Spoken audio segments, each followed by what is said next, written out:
retomando lo de la clase anterior, vamos a hablar de los puntos de acceso a la cañería. Dijimos que son muy importantes, obviamente, porque yo tengo que garantizar la desobstrucción de toda mi cañería cloacal, ya sea por tareas de mantenimiento previstas o por el caso de requerir alguna desobstrucción, en particular como decíamos, por ahí la posibilidad del mal uso de las instalaciones cloacales o demás. Entonces vamos a ir de lo menos complejo a lo más complejo.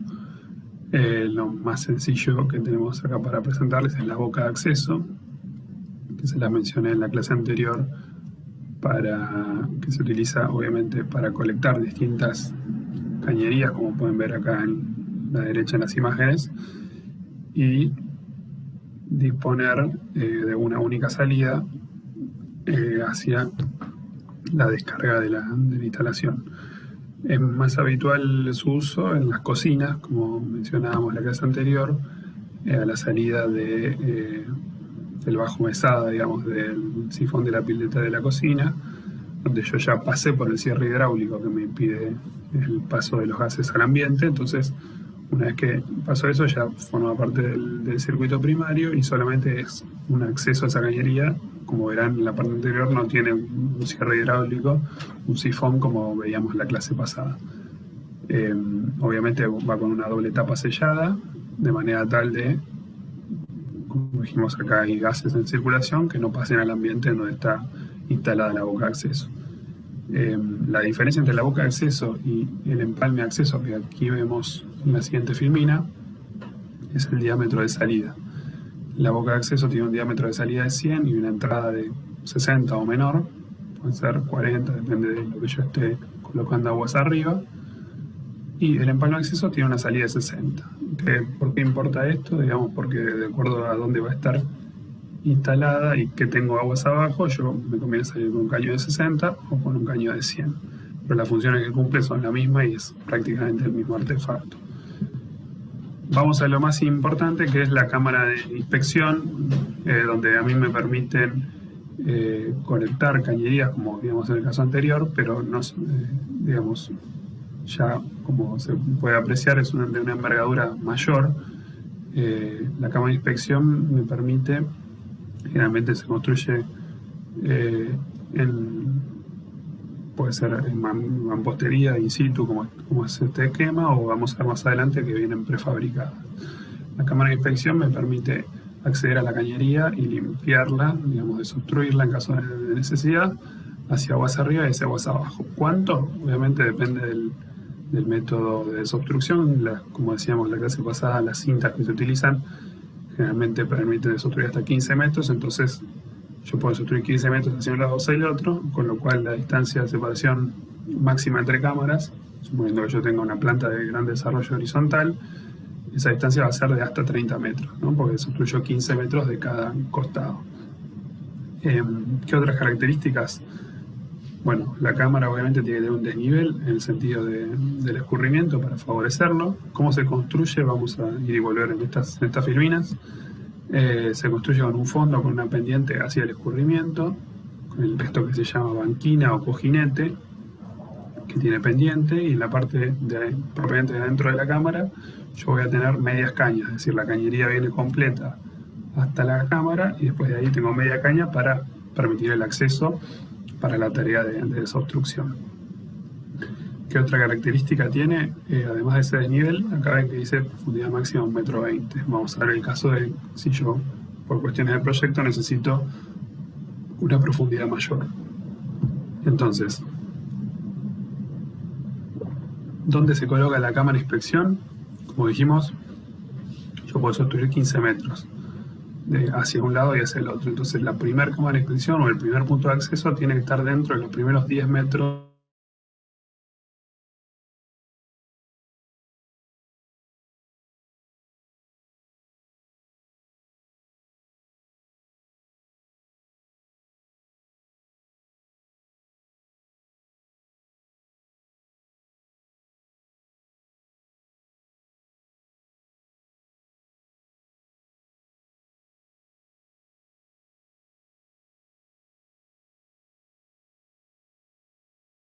importante es que a la cámara de inspección, este cojinete o banquina que les mencioné, además de tener pendiente hacia el escurrimiento, tiene que permitir, digamos, que la persona que realiza la tarea pueda pararse sobre esa. Entonces, por eso que se hace una pendiente, pero con cierta suavidad para que sea fácil la tarea de desobstrucción.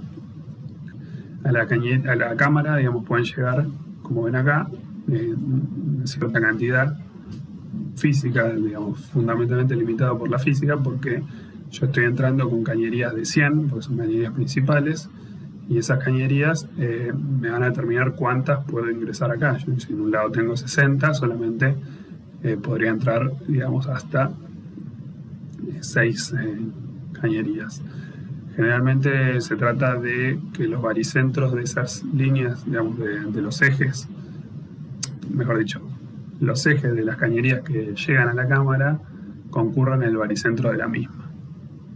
Otra cosa importante es que los caños de 100 no pueden entrar a contracorriente de la salida. Digamos, si yo coloco la salida, por ejemplo, en este caso, en la parte inferior de la cámara, los caños de 100 que vendrán de un inodoro o de un caño de carga y ventilación tienen que entrar en el semiplano opuesto a la salida. O sea, entre cualquiera de estas dos marcas, digamos. Todo en este costado yo puedo entrar con caños de 100 que me van a dar un poco la profundidad de la cámara también, que depende de dónde viene esa cañería. Lo que sí puedo volcar en el semiplano de la salida es algún caño de diámetro inferior, por ejemplo, de una pileta de patio. ¿Por qué? Porque esos solamente van a tener líquidos, entonces de esa manera esos líquidos vuelcan sobre el costado de la cámara y no generarían problemas de contracorriente, que, digamos, lo que yo quiero evitar es que acá haya turbulencias y haya obstrucciones. Como verán, siempre se redondean las cañerías dentro de la cámara, siempre para favorecer el escurrimiento, mismo si entraran con otros ángulos, pero la idea siempre es favorecer y obviamente hacer lo más sencillo posible la tarea de desobstrucción. ¿Qué pasa si tengo, por cuestiones de proyecto, una profundidad mayor a 1,20 m? Yo no puedo hacer un pozo, digamos, de 60 por 60 con una profundidad mucho mayor, porque imposibilitaría la tarea de la persona que tiene que hacerlo, digamos. El trabajo de por sí ya es bastante ingrato, por decirlo de alguna manera, entonces vamos a tratar de favorecer su trabajo y que lo pueda hacer de la mejor manera y lo más cómodo posible. Entonces, si yo tengo una profundidad mayor, lo que se hace es aumentar la sección de la cámara en la parte inferior. Como verán, la parte superior sigue siendo 60 por 60, pero se agranda la parte de abajo hasta 1 metro. Y la otra diferencia es que se realiza con un desnivel de 10 centímetros, obviamente, porque tengo un mayor recorrido en horizontal. Estos dos ejemplos que vimos hasta ahora en los esquemas son de cámaras construidas in situ. Tenemos otro tipo de cámaras que son prefabricadas, como verán acá, de distintos diseños en plaza. Pueden encontrar dentro de los proveedores unos cuantos. Estos obviamente vienen limitados en la cantidad de cañerías que ingresan a la cámara, limitados los ángulos, entonces por ahí nos atan de alguna manera a los proyectistas a resolverlo de esa manera. La cámara construida in situ nos da más libertad porque yo puedo utilizar siempre con los criterios que mencionamos los distintos ángulos para resolver la instalación. De vuelta, las construidas in situ llevan siempre el cuidado de no contaminar el suelo adyacente, entonces llevan con revoca impermeable, un hormigón pobre en la base inferior, de manera tal de que no haya filtraciones, obviamente. Imagínense que por acá están transcurriendo todos los líquidos cloacales de posiblemente todo el edificio que hagan ustedes en el primer trabajo práctico. Estas cámaras prefabricadas son de materiales plásticos, hay, como les mencionaba, bastantes. Pueden buscar a ustedes y como proyectistas nosotros les vamos a dar la libertad en el trabajo práctico de utilizar la que crean conveniente. Otro elemento desobstructivo, ya dejando la cámara de un lado, es la boca de inspección. La boca de inspección, como verán en estos esquemas, me permite desobstruir solamente en un sentido y a su vez no sirve como la cámara sí servía para vincular distintas cañerías, sino que por la boca propiamente dicha no circula ningún efluente. Esto se coloca como aguas arriba de, por ejemplo, una cañería que está en planta baja para poder obstruir. En la boca de inspección, como les dije, puedes obstruir hasta 15 metros hacia aguas abajo solamente. Entonces es muy utilizada generalmente, como verán acá, si yo tengo, por ejemplo, una planta baja y tengo un subsuelo con una sala de máquinas o una cochera, lo que sea, y no puedo construir una cámara de inspección enterrada, entonces se utiliza generalmente una boca de inspección. La separación, cuando dijimos de las cámaras hasta 30 metros, las bocas, si tuviera que poner una sucesión de bocas, serían hasta 15 metros, porque solo desobstruye en un sentido. Lo mismo que mencionamos antes, una doble tapa cerrada de manera tal de impedir el pase de los gases al ambiente, ¿no? Vamos a hablar de longitudes máximas. Hacemos una pausa ahí. ¿Alguna pregunta hasta ahora? Sí, una pregunta. Dale, sí, llega uno. Dale, llega uno. En la cámara de inspección, las cañerías que llegan dentro de la cámara son canales, ¿no? No son cañerías cerradas. ¿Son? Perdóname. Dentro de la cámara de inspección, las cañerías que llegan dentro de la cámara se convierten en canales, ¿no? No siguen siendo conductos cerrados. Claro, se hace como una media caña para que, digamos, en ese lugar discurra solamente el efluente. Por eso es que la idea es que sea todo con pendiente hacia la salida y favorecer hacia la salida, porque obviamente puede haber desborde, pero yo quiero que se encauce todo en una única dirección. Ah, perfecto. Gracias. De nada. ¿Qué otra pregunta había? Yo, una pregunta. Las cámaras de inspección tienen adentro una pendiente. ¿De cuánto es la pendiente más o menos? ¿O eso depende de las entradas?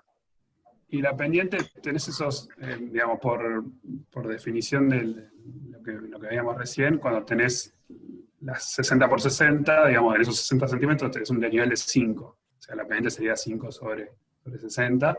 Y en el caso de la de 1 metro, que tenés 1 metro de longitud en la parte inferior, se hace el desnivel de 10 centímetros. Digamos. Eso es lo que habitualmente se utiliza constructivamente si la vas a hacer in situ. Si después es prefabricada, bueno, dependerá de las dimensiones y los demás datos que usa el fabricante. ¿Alguna otra pregunta? Bueno, silencio, seguimos. Un poco ya se los adelanté recién. Estas imágenes están extraídas de la norma de obras sanitarias, así que vuelvo a hacer hincapié en que la consulten como material bibliográfico, es muy interesante, sobre todo la parte gráfica. Van a ver ahora, y en la clase anterior también, que hay varias filminas extraídas de la norma. Lo que les mencionaba acá, este es un esquema básico de lo que tendríamos la línea municipal, el primer punto de acceso, que tiene que estar dentro de los primeros 10 metros que dijimos, para que me dé un extra de 5 metros si la obstrucción ocurre fuera de la línea municipal. Y después, entre cámaras o bocas, 30 metros, como ven acá. Acá tiene el ejemplo de la boca. Y entre, por ejemplo, una boca y una cámara, 15 metros, porque eso yo, en este caso, si la obstrucción ocurriese acá, yo solo puedo desobstruir desde la cámara. Recuerden que desde la boca se desobstruye solamente hacia aguas abajo. Y después, las distancias entre las cámaras y los artefactos. Acá verán, como les mencionaba en la clase pasada, las distintas simbologías y, ¿cómo se dice? Y denominaciones y siglas de cada uno de los artefactos. Tenemos inodoro a la turca, inodoro común, caño de descarga y ventilación. Esto es el lop sink y inodoro pedestal, que es el más habitual, dijimos, ¿no? Entonces, como verán, acá yo puedo poner 30 metros entre una cámara y cualquiera de estos artefactos porque desobstruyo 15 desde la cámara y 15 desde los artefactos. ¿Por qué? Porque estos artefactos, como veíamos en la clase pasada, requieren una boca de inspección. Recién la vimos con más detalles, que se trata de la boca de inspección, entonces yo desobstruyo 15 metros desde la boca y 15 metros desde la cámara. ¿Por qué el inodoro pedestal no tiene boca? Lo dijimos. El inodoro pedestal es desmontable. Si yo ocurriera el caso de una obstrucción, el inodoro pedestal se puede sacar, desmontar, y desde del mismo codo que está inmediatamente por debajo del artefacto, yo puedo realizar la tarea de desobstrucción. No es lo ideal, pero en caso de que ocurra, podría hacerse. Si no tuviera esa boca de inspección de estos artefactos, como verán, la longitud de desobstrucción, la longitud máxima de cañería permitida es de 15 metros, porque yo solo desobstruyo desde cámara, ¿correcto? Entonces, acá, bueno, tenemos varios ejemplos, pero es básicamente lo que les mencionaba recién. Otros elementos de acceso a las cañerías son los caños cámara, que son muy importantes. Un lugar característico donde se generan las obstrucciones es donde yo tengo un cambio de dirección, ya sea de horizontal, digamos, en un sentido a otro, o si yo vengo con una cañería vertical y paso horizontal una vez que se entierra esa cañería. Entonces los caños cámara los van a ver utilizados tanto en cloacal como en pluvial. El caño cámara generalmente se coloca, como bien dice acá, el extracto de la norma, a 60 centímetros más o menos del piso, y me permite, estos son un poco más antiguos de elementos de bronce, pero los plásticos son los más usuales hoy en día, me permite, liberando esta serie de tornillos, acceder a la cámara y desobstruir si yo tengo una obstrucción inmediatamente cerca de la cañería. También hay curvas que tienen esos tipos de accesos, y van a ver que son bastante de utilidad y seguramente se los exigiremos en el trabajo práctico. Vamos a hablar de pendientes. Dijimos que otro de los principios básicos de funcionamiento de las cañerías cloacales son el escurrimiento por gravedad. ¿Cómo lo logro? A través de las pendientes. Las pendientes vienen dadas de acuerdo al diámetro por norma. Los más habituales van a ser diámetros de 100 que utilicemos, y se manejan dentro de estos rangos, una pendiente máxima y una pendiente mínima. ¿Cómo se calcula esa pendiente? Bueno, es bien sencillo, es geometría básica. Vamos a suponer, en este caso de ejemplo, que yo tengo aquí a la derecha mi proyecto, que consiste en un inodoro pedestal, y en la parte pública, como verán, debajo de la vereda, una conexión cloacal provista por ejemplo, AISA. Entonces, esta tapada de conexión es dato. Yo les mencionaba que ustedes, cuando el día de mañana en la vida profesional tengan que hacer un proyecto, bueno, averiguarán dónde está esa conexión, dónde está la colectora cloacal y a qué profundidad. Entonces, esto es un dato de borde que no pueden modificar. De este lado tenemos una tapada mínima, dijimos, para materiales que no son hierro fundido, es de 40 centímetros esa tapada mínima. Entonces, yo vengo con esos 40 centímetros desde el artefacto, abajo del nivel de piso terminado del local, uno de los dos puntos, y obviamente la pendiente es esa diferencia de altura sobre la longitud. Acá tienen trazados la máxima y la mínima a modo de ejemplo. Entonces, si esa pendiente está dentro del rango de pendiente máxima y mínima, verifica. De esa manera yo garantizo que el escurrimiento va a ser por gravedad. ¿Qué pasa si no es por gravedad? El problema, como estos son desagües cloacales, tenemos líquidos y sólidos en conjunto. Entonces, yo quiero evitar que se me produzcan taponamientos que pueden provocar incluso dejar fuera de servicio la instalación. Entonces, vamos a ver los casos en que no cumple. Este es el caso ideal. Yo vengo con la tapada, verifico la conexión. Si entra con la pendiente reglamentaria, perfecto. ¿Qué pasa si tengo un exceso de pendiente? Es decir, vamos con el mismo inodoro de ejemplo, coloco la tapada mínima, uno a ese punto con esta línea negra a la tapada de la conexión, que asumimos que es dato también, y esta pendiente supera la pendiente máxima.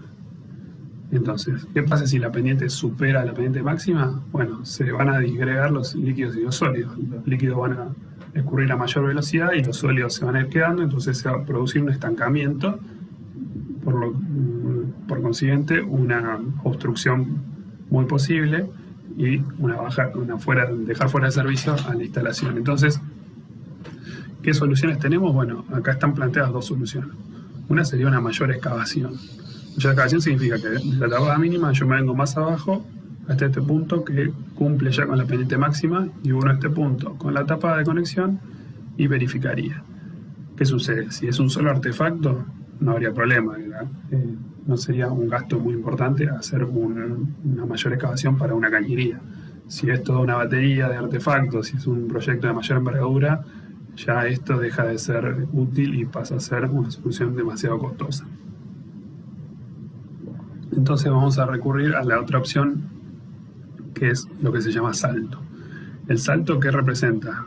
Yo vengo con mi tapada mínima, trazo una paralela a esta pendiente mínima y llego a este punto.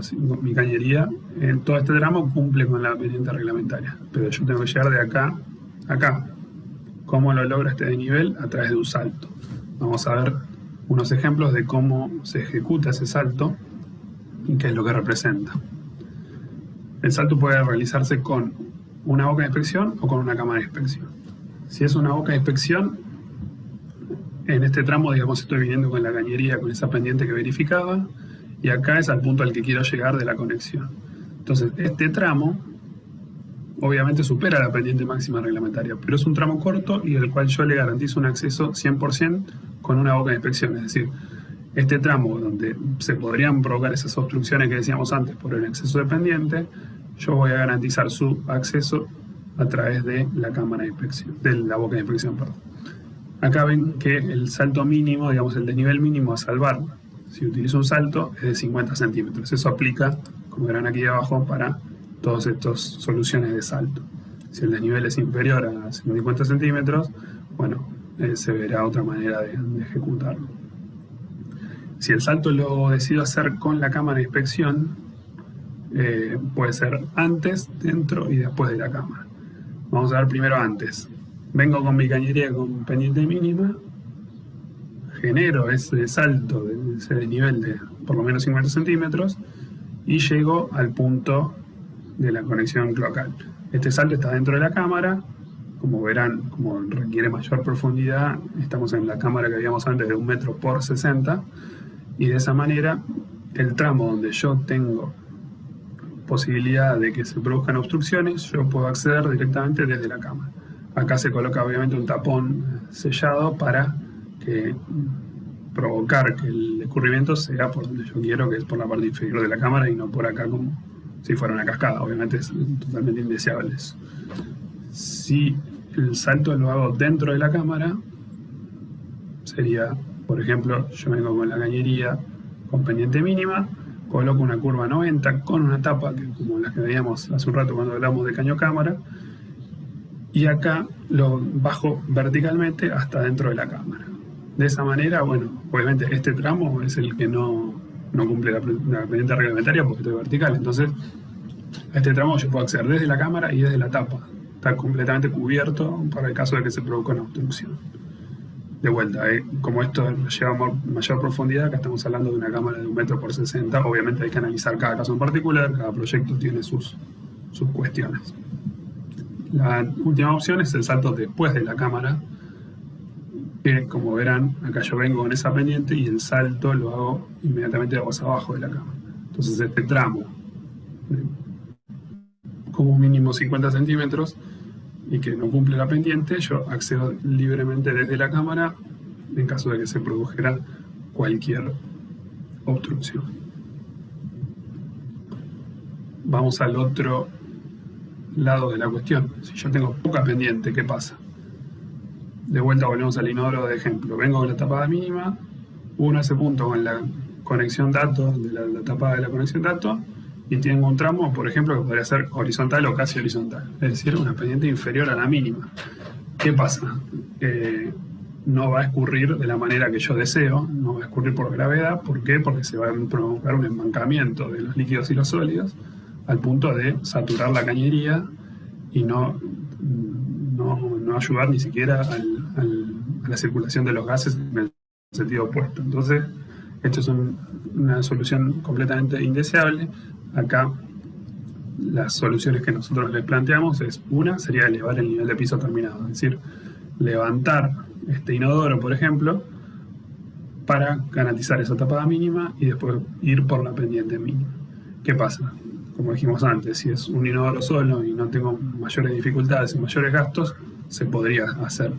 Pero si estamos hablando de un edificio, de un no sé, un hospital, lo que sea, no vamos a elevar el nivel de piso terminado de todas las plantas porque obviamente va a ser algo totalmente impracticable. Entonces, la solución que se plantea es hacer un tanque de inundación, que el tanque de inundación básicamente es un volumen de agua que periódicamente impulsa agua hacia esa cañería de manera tal de favorecer el escurrimiento.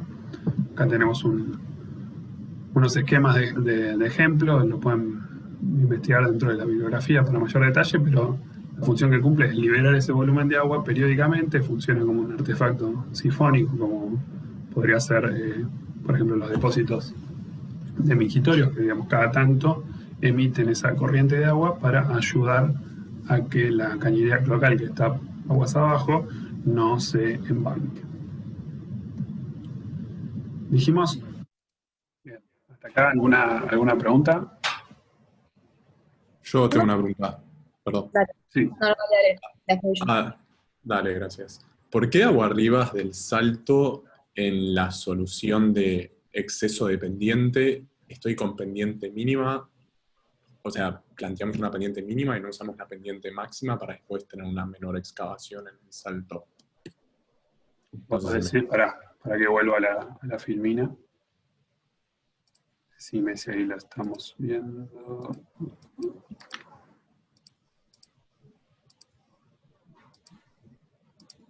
Acá, ¿me decís vos? Claro. Vos dijiste que aguas arriba del salto íbamos a usar la pendiente mínima en nuestro conducto. ¿Puede ser? ¿Por qué, Sí. ¿Por qué no uso la pendiente máxima o están las dos Y porque confluyendo? estarías teniendo mayor gasto de excavación, digamos. Si vos el desnivel claro. lo salvás lo más lejos posible para Claro, minimizar para excavar una cuestión de volumen de trabajo y de costos, obviamente. Sí, no me di cuenta de la excavación en la trayectoria. No, igual, qué sé yo, cada caso es particular. Obviamente en el trabajo práctico cada docente les dirá, bueno, la tapada de conexión es 2 metros, es 3 metros. Pero en la vida profesional por ahí se encuentran con casos, bueno, como decíamos antes, que si tenés la tapada muy baja vas a estar complicado. Pero bueno, esa sería un poco la respuesta a tu pregunta. Perfecto, no me di cuenta. Gracias. ¿Quién más tenía algo para preguntar? Yo tengo una pregunta que en realidad me perdí cuando lo explicaste y prefiero preguntarte ahora para no acumular. No terminé de entender bien qué sería el salto. O sea, lo entiendo, pero la explicación, perdón, justo me perdí. No, el salto, digamos, vos, como le respondía recién a Patricio, vos venís con una pendiente que te garantiza el escurrimiento por gravedad por norma, digamos. Vos con el diámetro que tenés decís, bueno, vengo con esta pendiente que es la mínima posible. Pero ¿qué pasa? Cuando te vas aproximando a la línea municipal, vos venís, no sé, a 1 metro de profundidad y la tapada de la conexión está a 3 metros. Entonces tenés que salvar, por decir algo, 2 metros en poco desarrollo, digamos. Entonces eso sería lo que se llama salto. Entonces el salto vos lo materializás o con una boca de inspección o con una cámara. A veces esa misma cámara es la que te va colectando, como veíamos hace un rato, las distintas cañerías de planta baja y además de eso te hace generar el salto. A veces es solamente para generar el salto y generalmente se hacen ahí, como decíamos, cerca de la línea municipal también, porque de esa manera cumplís esa cuestión de que en los primeros 10 metros vos tenés que dar un punto de acceso a la cañería. Pero el salto sería eso, digamos, salvar un gran desnivel de por lo menos medio metro en poca longitud. Perfecto. Ahí, sí, muchas gracias.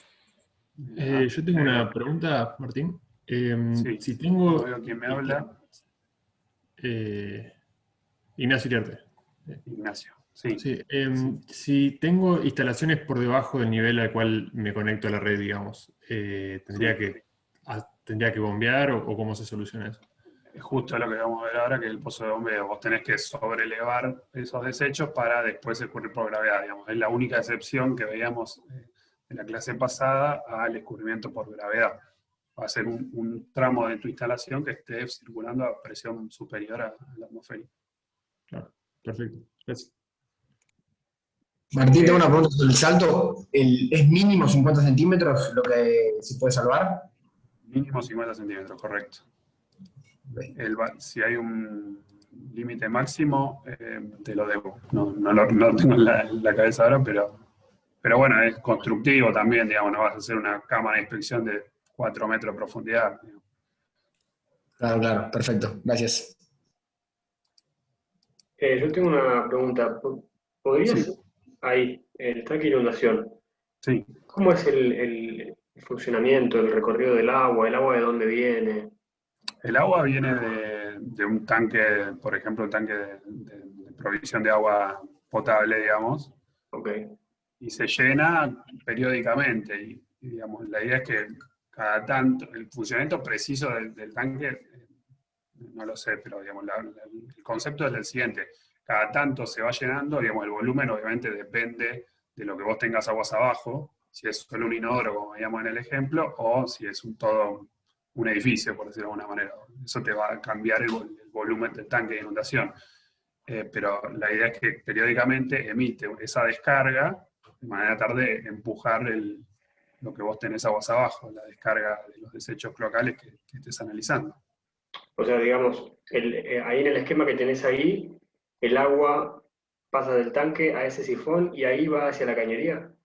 Claro, esto acá, aguas abajo, no sé si se alcanza, digamos, ahí abajo estaría, esto sería la parte simplificada, vos tendrías el sifón acá y después empalmarías con esta cañería. No sé Ah, si ok, también ok. me El tanque de curso. inundación está elevado. Claro, sí, acá está, en este ejemplo, en este dibujo está elevado y acá se ve como enterrado, pero digamos, si está elevado, pues, vas a tener mayor energía cinética, por decirlo de alguna manera, Sí, está perdón, bien, mayor sí, energía entiendo. O sea, potencial que se transforma en energía cinética. el agua sube hasta que llega al nivel de descarga y ahí inunda el Exacto. sifón y escurre. Vos, Ahí, o esta sea, llave que pones elige el acá, volumen en función del tiempo, cada cuánto querés que descargue. claro, esta llave que tenés acá seguramente venga de un tanque de provisión de agua, entonces una vez que se va llenando, también cómo funciona, eh, digamos, cortará en el punto en el cual vos ya tenés que impulsar, digamos, es un cálculo que por ahí es más detallado que no nos Sí, sí, sí, compete. sí. No, pero está bien. Lo que quería entender era cuál era el recorrido del agua. Claro, Perfecto. sí, sí. Esto lo tendrías que poner aguas arriba de tu cañería que no te cumple la pendiente mínima. Claro. Para que la vaya limpiando Para que periódicamente vaya y que no quede nada. impulsando y sí, periódicamente pueda evitar el embancamiento de los sólidos, sobre todo. Bárbaro. Gracias. De nada. Yo tengo ¿Una una pregunta más? pregunta. Sí. Sí. Oh, te escucho. En la cámara de inspección, creo que habías dicho algo. Vos es como que dejás de poner cañería, por así decirlo. ¿Puede ser? Vamos al esquema, a ver si te ayudo. No quiero el otro. Ahí. Sí. ¿Cuál es la pregunta? No, el otro esquema estaba bien. O sea, el que, no sé, ponele que tenés el salto. Ah, cuando estamos hablando del salto. Sí.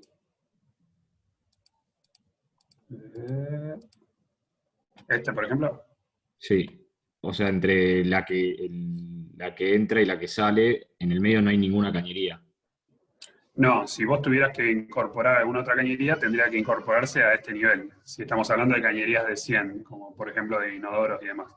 Lo que sí puede volcar sobre el costado de la cámara, que mencionaba cuando hablé al principio de las cámaras, es, por ejemplo, una cañería de 60 o de 40 que venga de una pileta de piso que solamente traiga líquidos. Entonces, si solo trae líquidos y si es un diámetro chico, yo puedo entrar a otra altura que no sea el fondo de la cámara.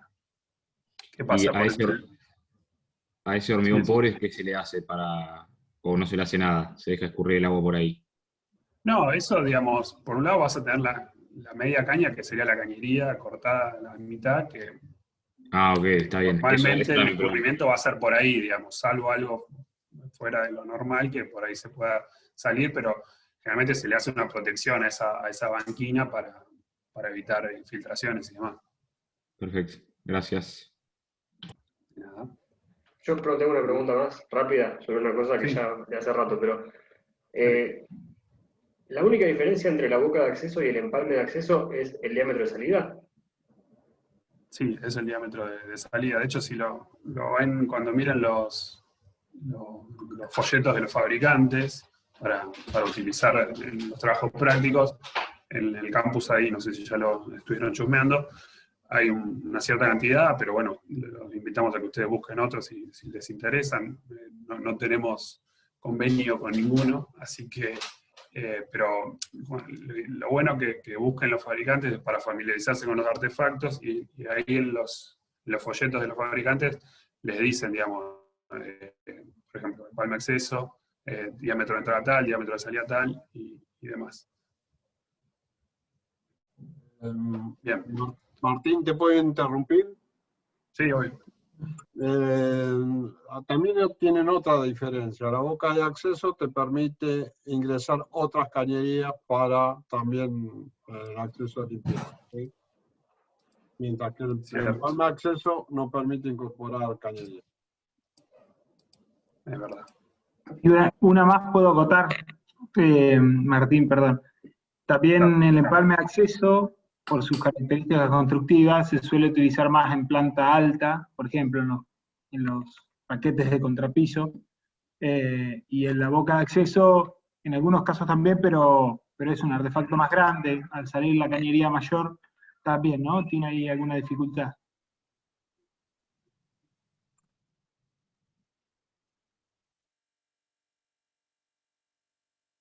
Bueno, completaron mi respuesta. ¿Alguna otra duda? Si no, retomamos acá el pozo de bombeo. A mí me quedó algo de lo que decías hoy, con el tema de que los inodoros prestales no tienen cámara de inspección porque son desmontables. Pero todos los otros demás artefactos del baño, lavatorio, bidet, bañera, van a la pileta de piso. Entonces la pregunta es, ¿por qué no se puede cambiar esa pileta de piso por una cámara de inspección aguas abajo del inodoro? Cámara de inspección, por definición, digamos, el tamaño es ese que estábamos hablando, de 60 por 60. Sí, y además que no tiene un cierre hidráulico, por empezar. La cámara de inspección por eso es que va doblemente cerrada, entonces vos, para pasar de un artefacto secundario, como puede ser un lavatorio, un video, una bañadera, a conectarte aguas abajo con un primario, necesitas sí o sí un cierre hidráulico. Por eso, primero, principal, necesitas un cierre hidráulico para conectarte. No sé si respondí tu pregunta o te confirmas. Sí. No, te entendí. Bien. Gracias. Bueno, si les parece, seguimos. Embalme. Dijimos que vamos a hablar de escurrimiento por gravedad en todas las instalaciones cloacales, con la única salvedad, la excepción a la regla, es el pozo de bombeo. El pozo de bombeo se recurre a esta solución cuando yo tengo artefactos en un nivel inferior a la planta baja. Es decir, por ejemplo, yo tengo un subsuelo que tiene un baño, un sanitario, unos vestuarios, lo que sea, y todos esos artefactos generan desechos cloacales, y yo voy a tener que, de alguna manera, hacerlos subir hasta la planta baja para después sí escurrir por gravedad. Entonces, lo que generalmente se resuelve en esas situaciones es colocar un pozo que tiene ciertas características que vamos a hablar, con una bomba de impulsión para elevar el fluido cloacal hacia la planta baja. Esto sería el subsuelo y esta sería la planta baja. Entonces, ese pozo tiene un límite de volumen de máximo 500 litros. ¿Por qué? Porque imagínense que estamos hablando de desagües cloacales, como dijimos antes, de alto riesgo para la salud de las personas. Entonces yo lo limito y no quiero que se me acumule demasiado volumen de desechos, entonces se lo limita a 500 litros. El pozo lleva una ventilación, obviamente, exclusiva, que yo la voy a tener que rematar con su debido cuidado. Y vamos a ver acá dos ejemplos de cómo se resuelve ese pozo. Como verán, yo lo tengo que sobrelevar y después recién ingreso a la cañería, que sería la principal, suponiendo que fuera la de planta baja. Y acá tenemos el subsuelo. Se puede resolver con una pileta esa pileta es el caso que estaba ejemplificado acá antes. Esa pileta, ven que acá yo tengo el cierre hidráulico, obviamente, porque yo no quiero que los gases de esto ventilen al ambiente donde está esta pileta, y obviamente es tapada. Ese era un caso de los ejemplos de pileta de piso o pileta de patio tapada. Entonces va tapada y va con el cierre hidráulico. Esa pileta, si está tapada, como es este caso de acá, se ventilará quizás en conjunto con el pozo propiamente dicho. Los pozos estos también yo tengo que tener cuidado, no se puede ubicar en cualquier lugar del subsuelo, obviamente lejos de los linderos y demás. Lo más habitual es colocar una cámara de inspección antes del pozo, de manera tal de vincular correctamente todas las cañerías y evitar obstrucciones en ese tramo, que obviamente es muy, muy complicado, porque digamos, como verán acá, yo levanto esta instalación 30 centímetros por un tema de desborde. Si esto se empieza a tapar, la cañería deja un cierto resguardo de manera tal de avisarme en otro artefacto antes de que se me inunde todo el subsuelo. Ventilaciones es el punto siguiente, que es, como dijimos, casi tan importante como todo lo que hablamos hasta ahora, por la toxicidad de los gases que se generan por la descomposición química de los materiales orgánicos de los desechos. Entonces, el objetivo de las ventilaciones es evacuar esos gases a los 4 vientos y mantener el equilibrio hidráulico para que funcione todo a presión atmosférica. Entonces, ¿qué es lo que yo necesito? Cumplir con estas reglas de ventilación, que son muy importantes, y van a ver en la bibliografía mucho sobre el tema, porque hay un montón de ejemplos al respecto. La ventilación mínima que yo tengo que garantizar es un caño de 100 que sea de ventilación. Después vamos a ver qué pasa cuando se supera.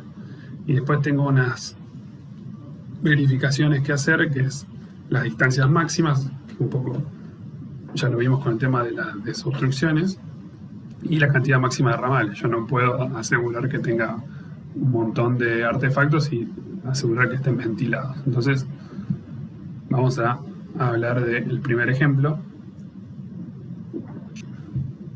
que es algo similar a lo que vimos antes, los artefactos llegando a las cámaras. Como verán, esta sería en horizontal la cañería principal, que tengo una sucesión de cámaras de inspección, a la cual llega distintos artefactos. Entonces, lo que yo tengo que hacer es generar lo que se llama un circuito ventilado. Ven acá en verde que tengo una cañería de ventilación. Esa cañería de ventilación me está ventilando esta cámara y por ende me está generando un circuito ventilado. Recuerdan que los líquidos y sólidos van en un sentido y los gases van en el otro. O sea, ingresa aire desde afuera, ventila acá y rematará todos los 4 vientos en la, por ejemplo, terraza del edificio. Entonces, si yo acá ya tengo mi circuito ventilado, yo puedo garantizar, si cumplo con estas distancias, que todos estos tramos también están ventilados. ¿Qué tengo acá de ejemplo? Porque por ahí está un poco chico. De vuelta, esto está sacado de la norma. Mírenla. Acá tenemos inodoros comunes a la turca, inodoros pedestales. Acá tenemos mingitorio, por ejemplo, pileta de patio y demás. Entonces, si yo tengo un inodoro y lo vinculo a una cámara de inspección que forma parte del circuito ventilado, el inodoro puede estar en los primeros 10 metros y garantizar que esté ventilado. Si el inodoro está a 11 metros, requiere una ventilación extra. Lo mismo para esto. Si el mingitorio está a menos de 15 metros de una cámara que pertenece a un circuito ventilado, se considera que todo su ramal está ventilado. Si estuviera 1 metro más afuera, requerirá una ventilación extra. Esto, bueno, se lo vamos a ir diciendo a poco, seguramente lo repasaremos en las clases prácticas porque lleva un tiempo de proceso, pero es importante que se queden con los conceptos fundamentales. El otro es el tema de la cantidad máxima de ramales. Como les dije, yo no puedo asumir que si conecto 15 inodoros a una cámara que está ventilada, garantizar que están todos ventilados. Entonces, este ejemplo que citamos acá, asumimos que este tramo horizontal pertenece, como en la filmina que veíamos recién, a un circuito ventilado. Es decir, esta cámara forma parte de un circuito ventilado. Entonces, la cantidad máxima de ramales significa, como dice acá, el número máximo admitido de ramales en tirón de cañería principal no mayor de 10 metros sin ventilar. hay que leerlo bien por partes. El tirón de cañería principal no mayor de 10 metros sin ventilar sería desde el artefacto más alejado hacia el punto que está ventilado. Es decir, por ejemplo, este inodoro que está acá a la derecha. Entonces, yo puedo garantizar que si se cumple esta condición que está acá abajo, copiada de la norma, que dice que si el tramo ese es menor a 10 metros o 15 metros según el artefacto, en este caso para el inodoro vimos recién que era 10 metros la distancia esa, dice 2 ramales de 100 y 1 de 60 directos más 2 de 60 indirectos, para considerar eso, ese sería lo que verifica la ventilación. El tramo de no mayor a 10 metros sería de este inodoro, asumiendo que es el más alejado de la cámara de inspección. Los 2 ramales de 100 directos son los que descargan de este inodoro. ¿Ven? Este inodoro y este inodoro son 2 de 100 directos a este ramal. Y 1 de 60 directo, que sería, por ejemplo, esta pileta de una rejilla, ¿no? Pileta de patio podría ser. Y los 2 de 60 indirectos que menciona acá serían, por ejemplo, estos otros 2. De esa manera, yo garantizo que todo esto que se vincula al circuito ventilado en este punto está ventilado. Siempre y cuando yo cumpla esos 10 metros que dijimos antes y no agregue ningún otro artefacto. Si yo agregara otro inodoro por acá, ya estaría superando, porque estaría poniendo 3 ramales de 100 directos. ¿Se entiende? 1, 2 directos, otro directo, y estos son indirectos. Siempre hay que considerar cuál es el ramal más alejado y el más crítico. Las equivalencias que se dan, acá pueden ver otros ejemplos para analizar con más detalle. Las equivalencias es que un ramal de 100 son 2 de 60. Digamos, en caso de que yo necesite, por ejemplo, si acá no tuviera un inodoro y tuviera una pileta o 2 piletas de patio, bueno, se podrían equiparar y considerar que está ventilado. Esto, bueno, sería un corte de lo que hablamos recién, del circuito ventilado. Esa ventilación, como dice acá, puede ser generada por un caño de descarga y ventilación o por una cañería exclusiva de ventilación. El caño de descarga y ventilación, decíamos en la clase pasada, que es el caño que recorre en sentido vertical y que va colectando los distintos descargas de los artefactos en los distintos pisos del edificio, por ejemplo. Entonces, esta cámara está ventilada porque tiene una ventilación directa, pero esta cámara, como en la filmina anterior, que no está ventilada propiamente dicha, pero forma parte del circuito ventilado. Ahora sí, hablando específicamente, ¿alguna pregunta?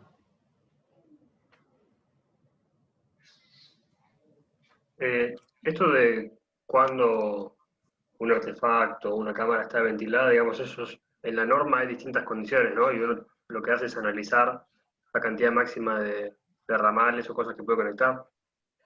Sí, digamos, la condición, hay infinitas posibilidades, digamos. La condición para que se cumpla esa ventilación hay que analizarla en cada proyecto. Por eso es que nosotros ahora se lo mostramos, es un vagón de información nueva toda junta, hasta que no se pongan a analizar los proyectos, ya sea del edificio, de los planos de detalle en particular, no van a darse cuenta del todo de qué es lo que le estamos queriendo decir, digamos. Cada proyecto ustedes van a tener que analizar y van a, primero, tratar de generar ese circuito ventilado, ya sea a través de un caño de ventilación o de un caño de descarga de ventilación. Una vez que yo genero ese circuito ventilado, por ejemplo, si tuviera una planta baja ventilando esa cámara, yo tengo que analizar qué llega a esa cámara, qué cantidad llega a esa cámara y a qué distancia están esas cosas. La distancia viene por el tema de las longitudes máximas. Yo un inodoro, como veíamos recién, lo pongo a más de 10 metros, bueno, no estaría cumpliendo con eso. Entonces, no significa que esté mal, significa que tendría que chequear la ventilación. Nosotros siempre le pedimos que miren las reglas de ventilación. El apunte que está en el campus lo van a ver, cuando se habla de reglas de ventilación estamos hablando de esto, de la cantidad de ramales y de las longitudes de esos ramales. Y después es un ejercicio, es analizar el tramo más crítico, por ahí es el inodoro que está, si estamos hablando de una planta alta, por ejemplo, tenemos un caño de descarga de ventilación que me va a colectar todos todos los desagües, y bueno, analizaré el inodoro más alejado, a qué distancia está, si primero cumple la distancia, y después veo qué cantidad y qué diámetros de ramales llegan a esa cañería. Pero de vuelta, es algo que uno lo termina de entender con la práctica. Entonces es importante que cuando avancen con el plano de detalle, por ejemplo, que por ahí es lo que uno lo ve más palpable este tema, lo planteen con sus docentes y analicen cómo se verifica la ventilación. Porque como les decía al principio y la clase pasada también, yo puedo diseñar un proyecto que esté desde el punto de vista de pendientes, diámetros, todos los artefactos que necesito para desobstruir, que funcione todo perfecto, pero si no está ventilado, eso no va a servir y va a estar incorrectamente diseñado. Entonces, la ventilación es fundamental que ustedes la verifiquen, estas reglas que mencionábamos antes.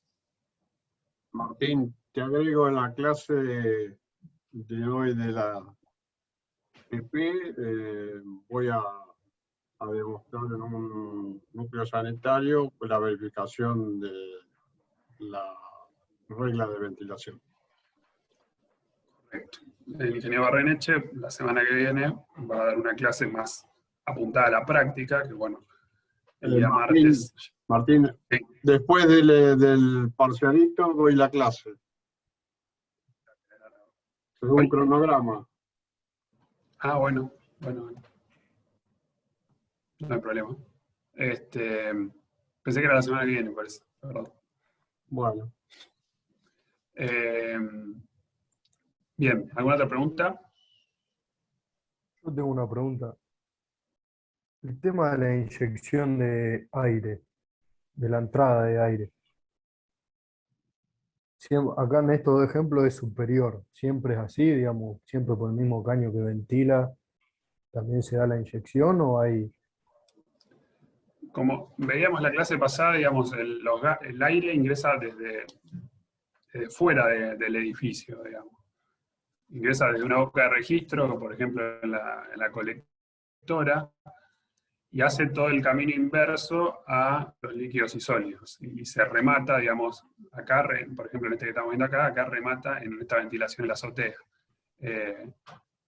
Por eso es que necesitamos siempre que el escurrimiento sea que tengas un perímetro libre para que pasen esos gases y aire. Entonces, yo siempre digamos, el aire va a entrar desde afuera y saldrá en los cuatro vientos de mi predio.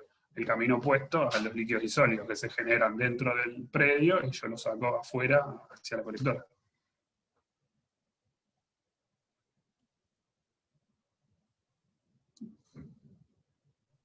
No sé si te respondí o me fui por las ramas. Sí, o sea, entiendo, pero por ejemplo en el gráfico dice que, o sea, la salida del gas y la entrada del aire es la misma, digamos.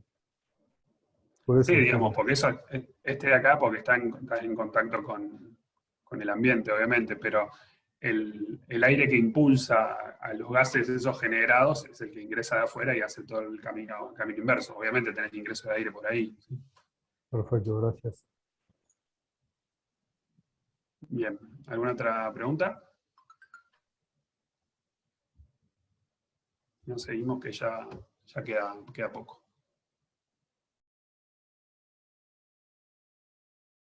Del caño de descarga y ventilación, es muy importante aclarar este tema porque generalmente viene acompañado, si yo tengo más de una planta, que sería lo que se van a encontrar en el trabajo práctico, se suele acompañar ese caño de descarga y ventilación con un caño que se llama de ventilación subsidiaria.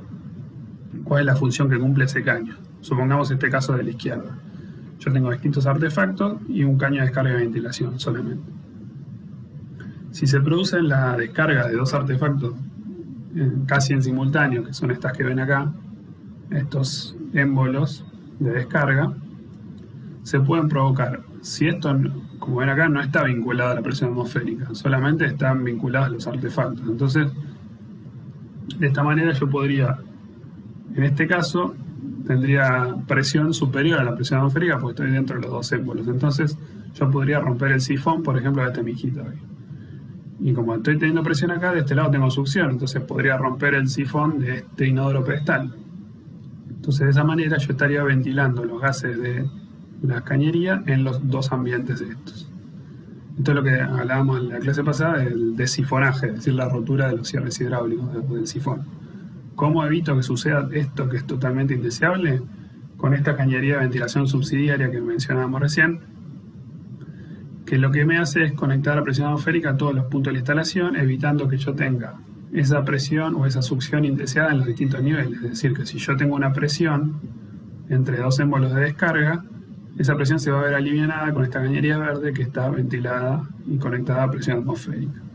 Obviamente después del último piso, la cañería de descarga y ventilación ya pasa a ser la cañería de ventilación propiamente dicha, entonces se vincula la subsidiaria con el caño de descarga y ventilación. Acá ven lo mismo que mencionábamos recién, con los émbolos de descarga, sin la subsidiaria y con la subsidiaria. Por eso es muy importante. Lo verán seguramente con sus docentes, pero quédense con el concepto de que me permite la subsidiaria liberar las presiones indeseadas dentro de la cañería de descarga y ventilación, evitando la rotura de sifones, que es lo que dijimos, evitar el paso de los gases tóxicos al ambiente donde están los usuarios. Acá tenemos algún esquema más. Esto es sacado de un fabricante que me dice a qué altura conectar esa subsidiaria. Verán que son diámetros menores que la cañería de descarga y ventilación. Acá tenemos lo que podría ser un baño habitual, con una pileta de patio y la descarga en conjunto con el inodoro. En este caso, el remate no se unifica con el caño de descarga y ventilación, pero bueno, hay muchos casos en los que sí, como este que tenemos acá a la derecha. ¿Dónde se rematan esas ventilaciones? Bueno, dijimos que los 4 vientos son muy importantes. ¿Por qué? Porque yo tengo que cuidar al entorno, siempre dijimos. Entonces, no es lo mismo si una terraza es accesible o inaccesible. Si es inaccesible, como ven acá, yo puedo rematarlo a 30 centímetros. Pero si va a haber gente circulando por la terraza, yo no puedo estar ventilando la instalación cloacal de todo mi edificio y de la parte de la instalación pública a donde está la persona, no sé, colgando la ropa, por ejemplo, en la azotea de su casa. Entonces, va a cambiar y va a depender mucho de dónde, digamos, esto ya es específicamente propio de cada proyecto. Digamos, si tiene una azotea accesible, por lo menos tengo que ventilar a 2 metros de altura. Dijimos, si es inaccesible, puedo hacerlo a 30 centímetros como tenemos acá. También cambia si hay, por ejemplo, un tanque de agua. Si hay un tanque de agua, yo no tengo que tomar cierto reparo con respecto a la ventilación del tanque, porque yo no puedo estar mandando los gases tóxicos al lado donde está ventilando el agua que va a ser de uso potable del edificio. Lo mismo si hay una vivienda o un área de servicio, no sé, un Zoom, lo que sea, y yo tengo ventanas o puertas, yo tengo que separarme de donde van a estar las personas con ciertas distancias reglamentarias que me garantizan que no van a verse afectadas por los gases tóxicos que estoy ventilando ahí. Entonces, en el trabajo práctico digamos, una vez que resuelvan el trazado en las distintas plantas y en planta baja, van a tener que resolver en la azotea de dónde van a ventilar los caños de descarga y ventilación y a qué altura. Por último, vamos a hablar brevemente el tema de la reutilización de aguas grises, que por ahí no está tan difundido en nuestro país, pero es importante que lo mencionemos y que se empiece a avanzar con ese tema, por un tema de, obviamente, por un lado el ahorro de dinero en cuanto al uso del agua, pero también por un tema de hacer un beneficio para el medio ambiente que nos rodea. Entonces, lo que se llama reutilización de aguas grises sería de las aguas de lavado, como veíamos antes, obviamente, de, por ejemplo, una ducha, un lavatorio, un lavarropas, un lavavajillas. En este esquema hay distintos sistemas que me permiten colectar todas esas descargas, hacerles obviamente un tratamiento que puede tener varias partes, depende de la instalación que estemos utilizando, pero de esa manera ese agua reutilizarla ya sea para riego, como pueden ver acá, o para, por ejemplo, la carga de una mochila de un inodoro y demás. Entonces, de esa manera yo estaría ahorrando el gasto, digamos, de no utilizar agua potable para usos que no necesita que sea potable el agua. Realmente estamos mal acostumbrados en muchos lugares a utilizar agua potable para, como les decía antes, para por ejemplo, la mochila de inodoro o para el riego, que de esa manera se podría utilizar un poco más, en este caso, las aguas grises, que como son aguas de lavado, con este tratamiento previo que se hace, se puede dar un mejor uso. Acá tenemos un ejemplo de cómo podría ser. Esto es solamente a título informativo, no les vamos a pedir que el trabajo práctico lo diseñe de esta manera, pero como verán, digamos, los desagües primarios sí se siguen disponiendo de la misma manera, y los desagües secundarios se pueden volcar a esa planta de tratamiento y recircular para el uso de, como ven acá, las aguas grises, por ejemplo, para un mingitorio, para un inodoro, y después obviamente sí, se vuelcan a la instalación cloacal propiamente dicha. Bueno, y con eso terminamos la clase de cloacales. Seguimos con las consultas. Muchas gracias. Bien, ¿alguna pregunta quedó de la última parte?